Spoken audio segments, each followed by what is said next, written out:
அன்பான மாதா தொலைக்காட்சி நேயர்களுக்கு இயேசுவின் பெயரால் வணக்கங்களும் வாழ்த்துக்களும். இன்றைய நற்செய்தியானது யோவான் நற்செய்தியினுடைய கடைசி பகுதியாக, இறுதி பகுதியாக இருக்கின்றது. அதிலே யோவான் நற்செய்தியாளர் சொல்லுகின்றார், இயேசு செய்தவை பல உண்டு, அவற்றை எல்லாவற்றையும் ஒவ்வொன்றாக எழுதினால் எழுதப்படும் நூல்களை உலகமே கொள்ளாது என கருதுகிறேன் என்று. அன்புக்குரியவர்களே, நற்செய்தி, அதாவது விவிலியத்திலே நற்செய்தி நூட்கள் 4 தான் நாம் பார்க்கின்றோம்: மத்தேயு, மார்க்கு, லூக்கா, யோவான் என்று. ஆனால் திருச்சபையால் அங்கீகரிக்கப்படாத நற்செய்தி நூல்கள் எத்தனையோ உண்டு.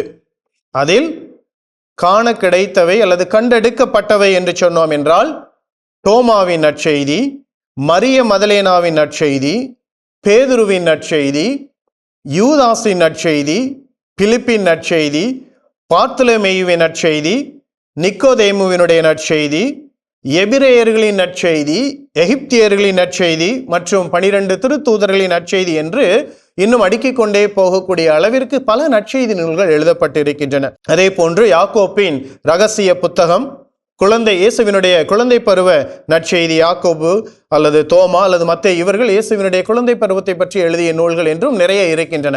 ஆனால் திருச்சபையால் அங்கீகரிக்கப்பட்ட நற்செய்தி என்று 4 நற்செய்தியைத்தான் நாம் பார்க்கின்றோம். ஆக அதைத்தான் யோவான் நற்செய்தியாளர் சொல்லுகின்றார், இயேசுவை பற்றி நாம் முழுமையாக சொல்ல வேண்டும் என்றால் இவ்வுலகம் கொள்ளாது. அதாவது வானம் தாளாகவும் எல்லா மரங்களும் பேனாக்களாகவும் இந்த உலகத்தில் இருக்கின்ற கடலில் இருக்கின்ற நீர் எல்லாம் மையாகவும் கொண்டு நாம் எழுதினாலும் இயேசுவை பற்றி எழுதி முடிக்க முடியாது.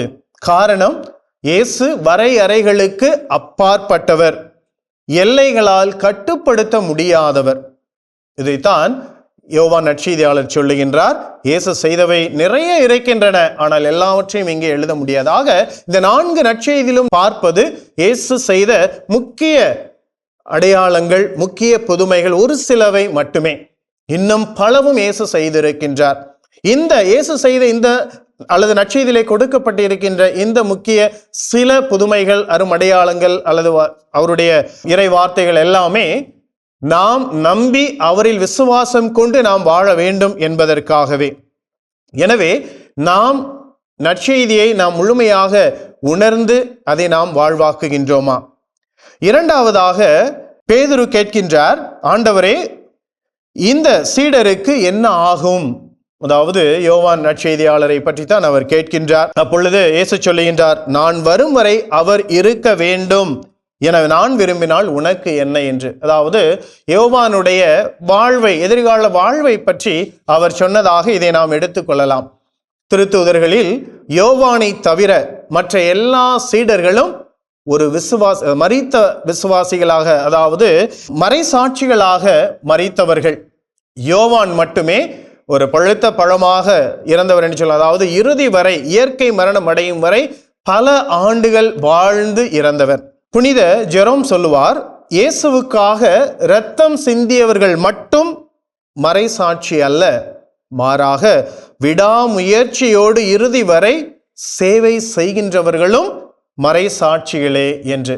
அன்புக்குரியவர்களே, அந்த சாட்சிய வாழ்வுக்கு நாம் அழைக்கப்பட்டிருக்கின்றோம். அதாவது இறந்தும் வாழ்கின்றான் என்று. அதாவது புனிதர்களை பார்த்தோம் என்றால் அவர்கள் எப்போவோ இறந்து விட்டார்கள், இன்றும் நம் மனதில் வாழ்ந்து கொண்டு இருக்கின்றார்கள். அதைத்தான் இயேசு சொல்லுகின்றார், நான் வரும் வரை அவன் இருக்க வேண்டும் என்று நான் விரும்பினால். இன்றும் யோவான் நம் ஒவ்வொருவருடைய மனங்களில், இந்த திருச்சபையில் வாழ்ந்து கொண்டு இருக்கின்றார், அவருடைய இந்த நற்செய்தியின் வழியாக, அவருடைய வாழ்வின் வழியாக. எனவே நாமும், கிறிஸ்தவர்களாகிய நாமும் திருத்தூதரான யோவானை போன்று இறுதி வரை நாம் வாழுகின்ற வாழ்வு வரை, இறுதி நாள் வரை இயேசுவுக்கு உகந்த உரிய சாட்சிய வாழ்வு வாழ்கின்றோமா? நம்முடைய சொல்லால், நம்முடைய செயலால் நாம் இயேசுவை சான்று பகர்ந்து வாழும் பொழுது நாம் இறந்தாலும் நம்முடைய சொல், செயல் நம்முடைய அடுத்த தலைமுறைகளினுடைய மனதிலே நிலைத்து நிற்கும். நாம் அந்த வகையிலே ஒரு சாதனையாளர்களாக, ஒரு வெற்றியாளர்களாக, உண்மையான நம்பிக்கை வாழ்வை நாம் நமதாக்குபவர்களாக வாழ வேண்டும். அன்புக்குரியவர்களே, எனவே இந்த நம்பிக்கை வாழ்வை நாம் முதலிலே நமதாக்கி அதன் வழியாக பிறருடைய மனங்களில் தடம் பதிக்க ஒரு சாட்சியமான வாழ்வை நாம் வாழ்வோம். இயேசுவுக்கு உகந்த மறைசாட்சியாக வாழ முயற்சி எடுப்போம். இறையாசிரை பெற்று மகிழ்வோம். ஆமேன். இயேசுவுக்கே புகழ். இயேசுவுக்கே நன்றி. மரியே வாழ்க.